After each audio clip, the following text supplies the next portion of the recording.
શાળા મંગળવાર 8 ઓગસ્ટ સુધી સંસ્કૃત ગૌરવ યાત્રા સંભાષણ દિવસ સાહિત્ય દિવસની ઉજવણી ધોરણ 9 થી 12 ના શિક્ષકો જગ્યા ભરવા વિજેતકો શરૂ કરવાની માંગ સાથે દેખાવ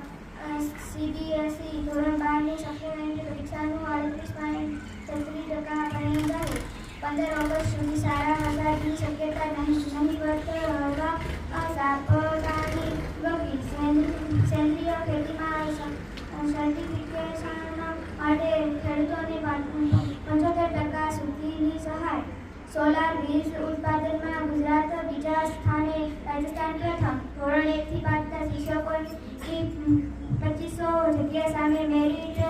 લિસ્ટમાં 5835 ઉમેદવાર ભરૂચ બર્ડ બ્રિજ નર્મદા નદી સપાટી ઘટીને 14.76 ફૂટ થઈ સિરાજની કમાલ ભારતનો રોમાંચક વિજય ભારત ઇંગ્લેન્ડ સિરીઝ ડ્રો રહી જાહેર